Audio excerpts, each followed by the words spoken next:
que gera valor. De volta aqui na nossa programação da BMC News, 12:07. Deixa eu trazer agora o Matheus Espias, estrategista da Empíricos, para conversar mais com a gente nesta segunda, começo de semana. Matheus, seja sempre muito bem-vindo à programação aqui da BMC News. Muito bom dia para você. Bom dia a todos os espectadores da BMC. É sempre um privilégio poder contribuir. Obrigada. Matheus, a gente está aqui nesta semana, né, o mercado de olho aos dados da inflação, todo mundo aguardando. A gente teve hoje os dados, inclusive, de deflação lá na China, acho que pesando bastante ali, né, para uma expectativa, inclusive, que acaba reforçando, né, uma atividade econômica muito mais lenta do que se esperava, do que se previa até anteriormente, com vários impactos disso no mundo como um todo. Mas queria entender um pouco da sua visão, né, diante dessa expectativa que nós temos essa semana sobre dados de inflação. Isso pode impactar bastante políticas monetárias. E a gente está vendo hoje, especificamente agora, uma leve queda ali no Ibovespa, mas queria entender a sua visão, se você acha que isso pode ser, inclusive, uma correção da semana passada ou esses dados econômicos da China também podem estar aí fazendo, né, preço nesta segunda-feira. Bem, ajuda a justificar um pouquinho a correção depois de uma bela sexta-feira que, inclusive, apagou perdas da semana, né? Uma semana que vinha muito volátil, tanto por motivos domésticos, incerteza em Brasília, como motivos internacionais, volatilidade propiciada de relatórios de emprego nos Estados Unidos. Então, começamos uma semana super importante de dados de inflação com uma correção e sendo justificado, do ponto de vista internacional, pelos dados frustrantes chineses. Não é a primeira vez que nós nos frustramos com dados chineses, pelo contrário, a gente já vem uma escalada de dados piores em termos de atividade econômica na China, e esses dados, por mais que reforcem aquele argumento de possibilidade de mais estímulos, ou um pacote de estímulos amplo, bem planejado, e não só aqueles puxadinhos que já foram, de certa maneira, apresentados ao longo dos últimos meses, mas algo mais abrangente, mais amplo, mais formal, por parte do governo de Pequim. Isso é positivo, mas, por enquanto, como não temos esse aviso, por mais que teremos, né, alguma coisa ao longo dos próximos meses, ainda assim, existe a predominância de um senso mais pessimista, em especial para países muito relacionados, muito sensíveis às commodities, entre eles o Brasil. A gente vê um dia que começou um pouquinho pior para as commodities, tenta virar, inclusive, no petróleo, né? Uma semana importante no petróleo, porque tem relatório da Agência Internacional de Energia, da OPEP, enfim, também volátil nesse sentido, mas que começa prejudicada justamente por conta desses dados chineses.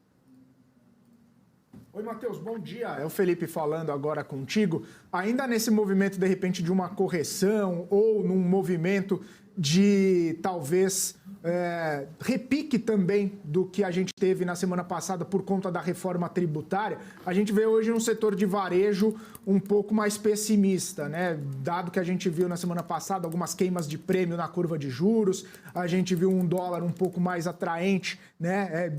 Indo para baixo, sinalizando uma melhora nesse ambiente varejista. Hoje a gente já vê uma perspectiva diferente. Claro que cada dia é um dia, mas olhando para a reforma tributária, para esse ambiente, de repente, econômico que a gente está vivendo, as ações de varejo elas podem viver ainda dias melhores, já que a gente viu algumas pernadas aí nas últimas semanas, motivada também com essa possibilidade de queda de juros já em agosto e a queima nos prêmios na curva de juros?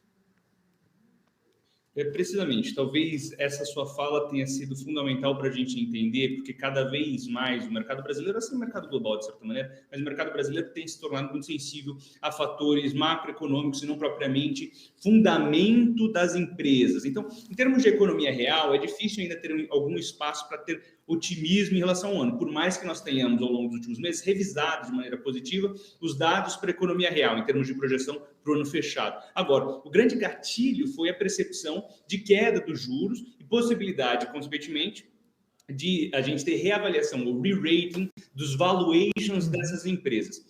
Na semana passada, o mercado recebeu muito bem, e daí querendo me eximir das discussões de cunho político ideologizado, que infelizmente se tornou a reforma tributária, mas justamente por conta dela o mercado recebeu muito bem. A gente teve, como você muito bem colocou, queima de prêmios, um fechamento da curva, e agora a gente vê um pequeno repique, que claro, tem seu efeito, tanto em varejo, cíclico doméstico, como na questão de infraestrutura, real estate ou incorporadoras. Agora, de fato, o que a gente consegue observar é que isso não mudou a dinâmica estrutural, que pode ser reforçada ao longo da semana, de queda da Selic a partir de agosto. A grande discussão agora é se vai ser 25 ou 50 pontos. E essa dinâmica, consequentemente, vai propiciar possivelmente um ciclo muito positivo para ativos de risco, aprofundando o que a gente viu desde o final de março. Em outras palavras, a gente vê uma correção hoje, como seria natural de se esperar, mas esse mesmo movimento de ganhos para esses ativos, também ligados aos cíclicos domésticos, que muito apanharam na janela ali de 24 meses, entre metade de 2021 até o primeiro trimestre, até o final do primeiro trimestre desse ano, esses ativos muito mais sensíveis à questão dos juros, como até mesmo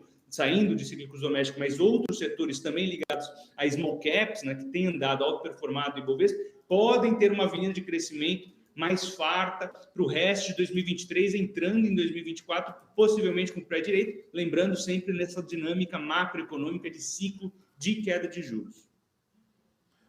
Ô, Matheus, você comentou, né, desse re-rating, né? E aí a gente tende a ver, como você muito bem falou, uma reprecificação, uma reclassificação das empresas brasileiras a partir, a partir desse cenário de corte de juros, né? Inclusive, pela curva, a gente já vê um juro bastante, quase chegando ali em um dígito só, já no ano que vem, né?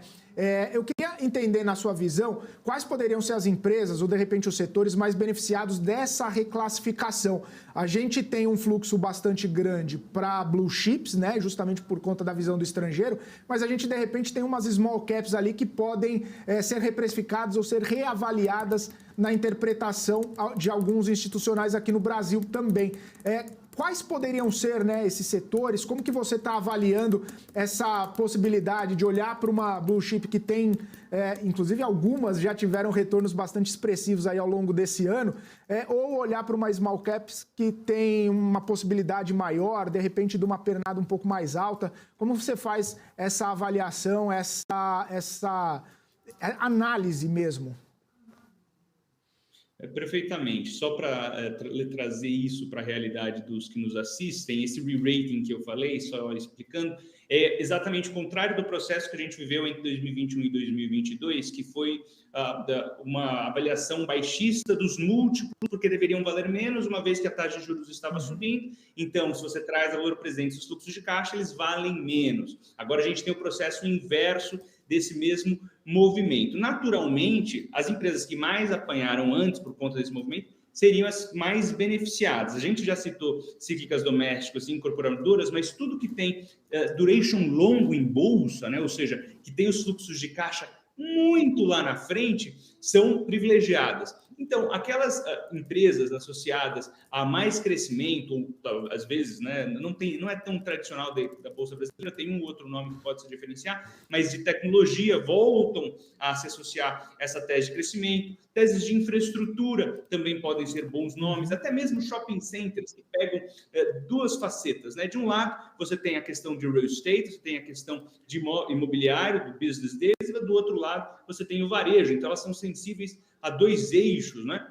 E também você tem a dinâmica nova de, potencialmente, com a queda dos juros, voltar a ter um ciclo mais positivo para crédito. Isso em um segundo momento. No começo vai ter um ponto ali de virada, um ponto de inflexão, e daí você volta a ter potencialmente mais atratividade do crédito, que está, claro, em situação mais contracionista por conta desse processo de aperto monetário que o Brasil viveu. Então, eu estaria olhando, sim, para esses nomes associados à pequena capitalização de mercado, que tem duration mais longo em bolsa, como esses que a gente citou anteriormente. Agora, como a bolsa inteira está barata, a gente tem um movimento aqui muito interessante. Você muito bem citou o investidor estrangeiro, que vai ser, sim, principalmente nessa dinâmica global de decoupling ou reshoring das economias ocidentais, das economias centrais, trazendo a cadeia logística, a cadeia de suprimentos da Ásia para outros pares aqui da região, como a América Latina. México é um campeão, claro, desse processo, mas o Brasil também pode vir assim. Então, existe uma certa atratividade relativa para esses nomes emergentes que estão muito baratos em termos de valuation, em termos de câmbio. Então, é muito importante. Daí você vai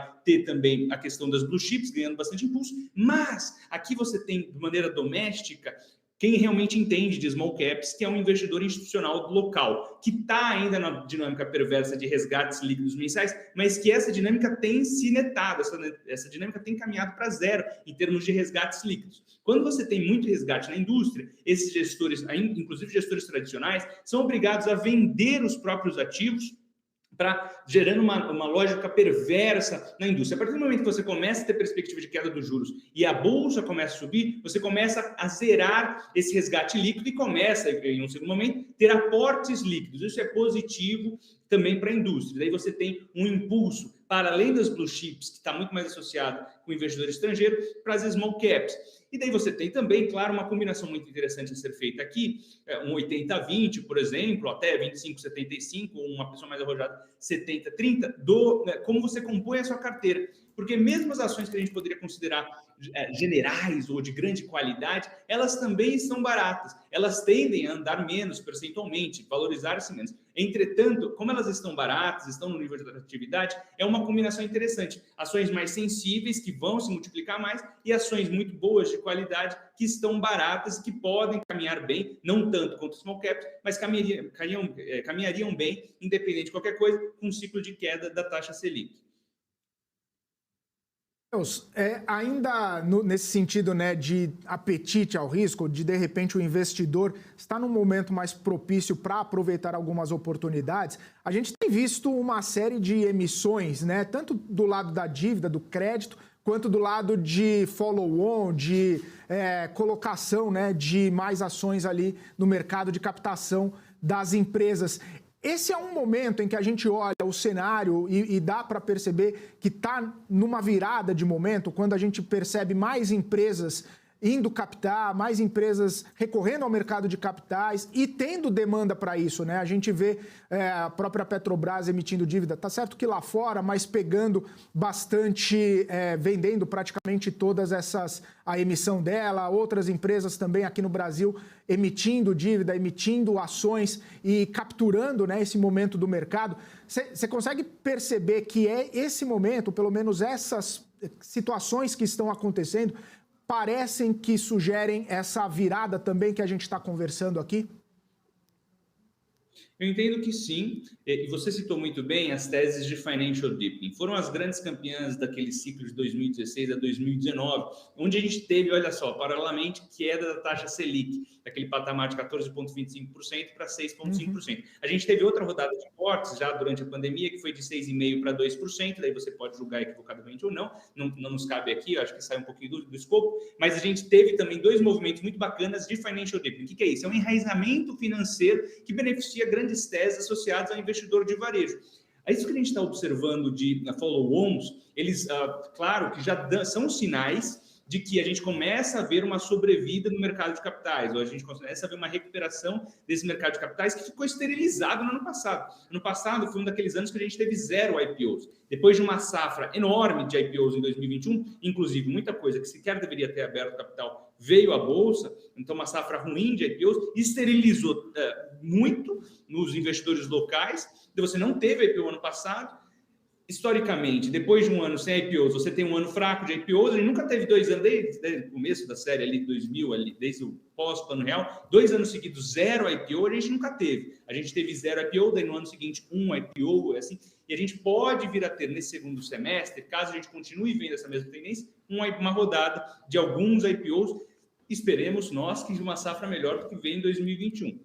A gente poderia voltar a ter isso. Isso, claro, beneficia nomes tradicionais de investment banking, né? E também algumas coisas mais sensíveis.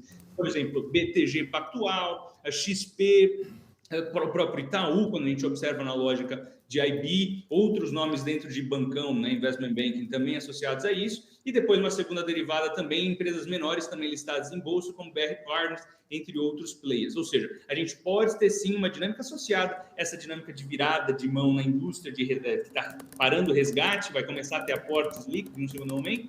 Essa mesma dinâmica de aprofundamento financeiro, a gente pode vir a observar ações nesse segmento se beneficiando dessa tendência. Financial deepening na veia, né, grande grosso modo.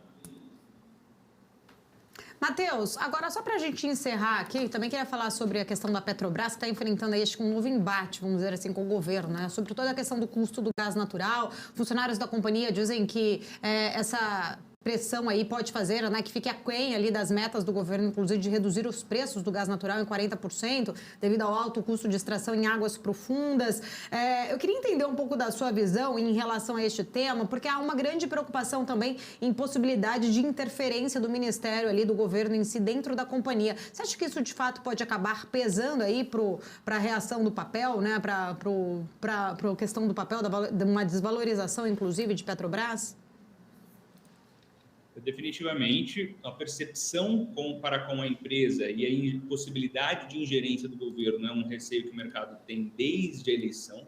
Entretanto, desde o começo desse ano, a gente viu que esse governo fala muito mais do que faz, ou seja, fala uma coisa e faz outra. No final do dia, a gente viu isso com a questão dos dividendos. Critica dividendo e vai lá e paga mais de 20 bilhões em dividendos. Critica preço dos combustíveis, quando vai ver a política de preço, tem chance de continuar mesmo, não muda muito, né? Ou seja, o cenário pior ficou bem distante do que de fato foi entregue. Ou seja, fala muito e faz pouco. Também porque tem pouco espaço para fazer alguma coisa muito drástica, porque já teve um experimento recente de ingerência sobre a companhia que deu muito errado, né? Colocou a companhia numa situação lamentável. Hoje a gente tem uma situação muito semelhante, mas é um governo, como eu falei, fala muito mais do que faz. Entretanto, esse receio vai continuar permeando a empresa. Então, provavelmente, ela vai continuar negociando com um prêmio adicional, que a gente estava vendo nas últimas gestões, né, entre Temer e Bolsonaro, por mais que ao longo dos últimos anos a gente tenha visto a ingerência, de certo modo, na companhia, independente do governo, mas menos do que a gente teme que possa acontecer agora, porque existe um discurso em prol essa interferência, ou pelo menos uma atuação maior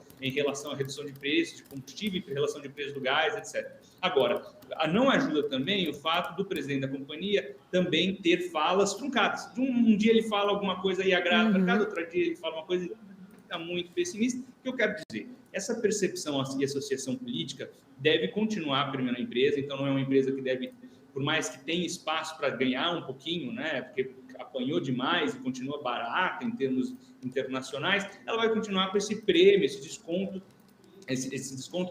em relação a outras empresas que não sofrem esse tipo de receio sobre ela, né, a possibilidade de uma ingerência política ou coisa geral que vai continuar com a empresa.